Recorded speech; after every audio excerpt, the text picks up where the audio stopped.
I would like to know how do you remember the 1982 Zolder Grand Prix, because obviously that was the weekend in which unfortunately Gilles Villeneuve passed away, and I would like to remember where were you in this moment? Were you on the car? Were you on track?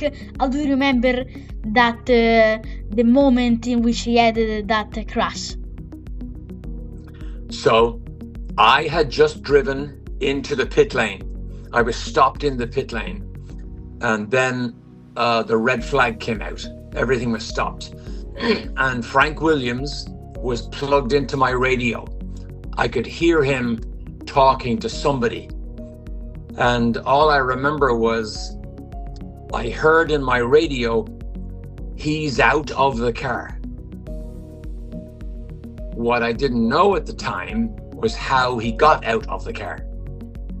And it was only afterwards that word began to filter through, because remember, we had no live television in the pit lane at the time. So we just relied on all the drivers who stopped to eventually go back to the pits, and they told somebody and somebody told somebody, and then the word slowly spread. But it was a terrible day because Gilles Villeneuve was a big hero of mine.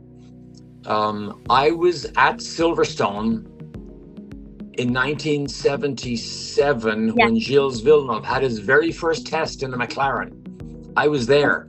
I have a photo of me right behind his McLaren during his first test.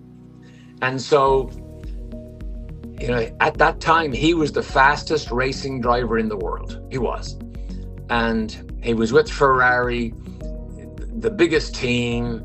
So it was a terrible day.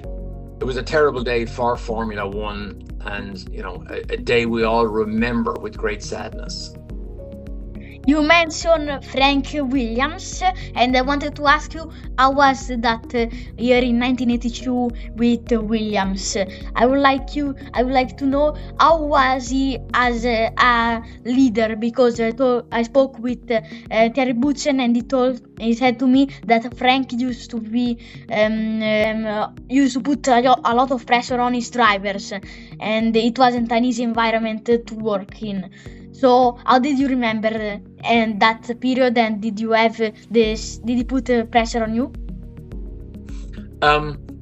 So you have to remember, when I joined Williams, it was after 4 races, I think, in 1982. Carlos Reutemann was their number one driver choice.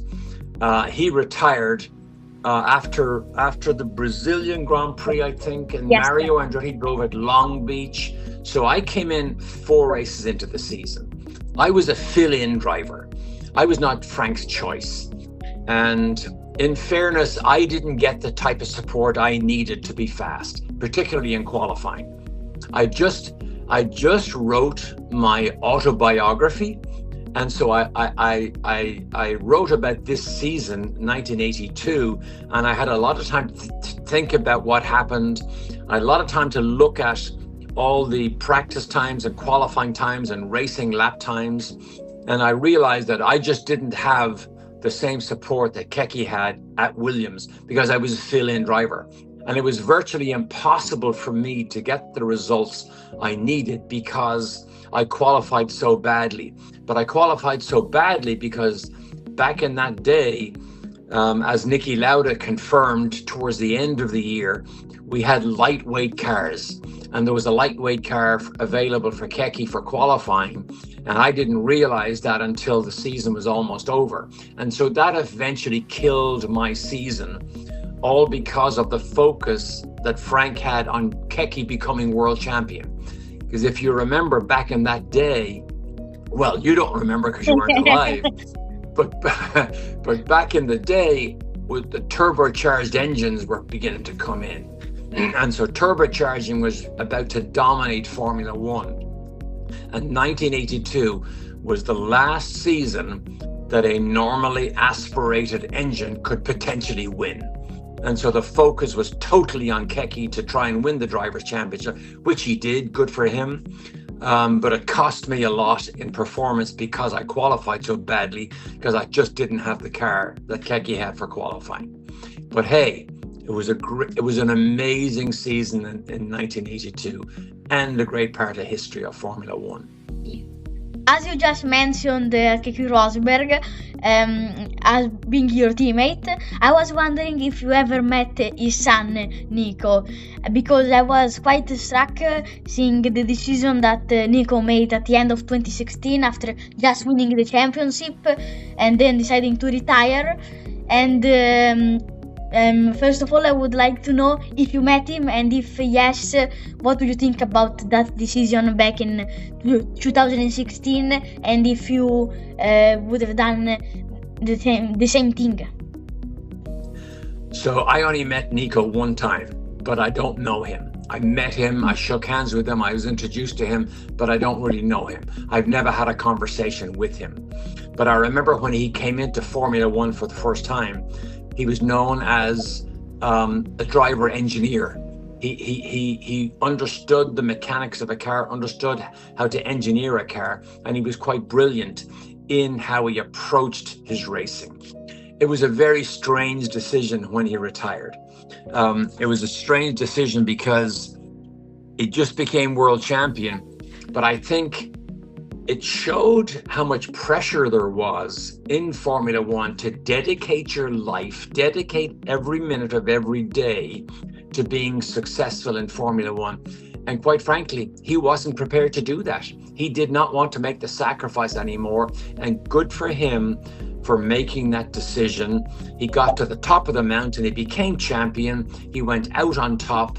And I think that was a much better decision than what we see Lewis Hamilton doing today, because Lewis Hamilton can no longer go out on top.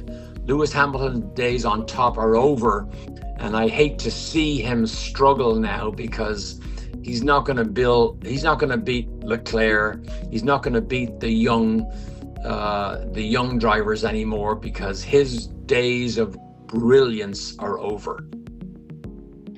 Today you help companies as a motivational speaker and a consultant. In your opinion, what are the key lessons from Formula One that can help best assist businesses, leaders, and even ordinary people in their daily lives? And what can they learn from from your Formula One career? Yeah. And to improve themselves. So, it is a joy for me today, Noah, to be able to still use the Formula One platform to help companies understand how to operate at speed out on the limit. So, I'm a storyteller. I'm an Irish storyteller. I simply tell stories about how great teams in Formula One and the Indy 500 can win by using the high performance principles of motorsports. So think about it: speed, agility, flawless execution. That's how you win in Formula One. Exacting human performance, operating under pressure in compressed time frames. That's what Formula One is. Yeah.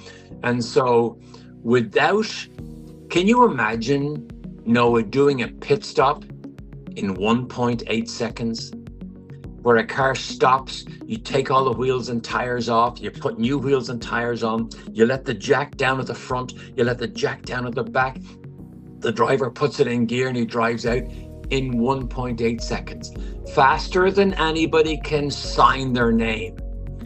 And they're the type of high performance principles that I love to share with companies today, all because of my experience in a car, in a pit lane, in a race. So it's a joy for me to still be able to share those principles with corporations all across the world. What do you like about Formula One today compared to the era when you were racing, and what is that you dislike? What are the most striking differences for you between these very two different eras? So today, the technology is so much more than our day. Gearboxes, automatic. In my day, we had to change gear with our hand. One hand on the steering wheel, one hand on the gear shift. So a driver had to be much more mistake-free than today. It was much more difficult in my day to drive a car on the limit. Today, it's much easier because you never take your hand off the steering wheel. I miss loud engines. I'm still old-fashioned. I miss the V10.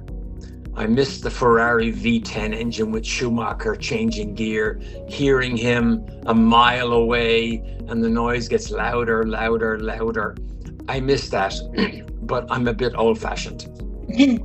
But today, without a doubt, Formula One operates at the highest level ever in its history. I still think it's fascinating today. I think it's fascinating that drivers have become younger and younger and younger because the ability to prepare a driver at a younger age is at a much higher level today. We never had trainers. We never had dietitians to tell you what you should eat. We never had simulation to prepare a driver to do hundreds and hundreds of laps in a Grand Prix car before he ever got to the racetrack. So that all makes the margin much smaller that you work in today. And that's part of why Formula One is fascinating still today. For me, I watch every race. I went to Monaco last year with Williams and just enjoyed watching all those people operate right out on the edge of what might be possible. Thank you so much, Derek, for this interview. It has been really a pleasure to be talking with you, and I'm really happy for this interview. Thank you so much, Derek. Thank you, Noah. And maybe sometime soon I can meet you and shake your hand at a Grand Prix. Yeah, that would be great, because I also will be going to Monza this year. Okay, good. Maybe I'll see you there.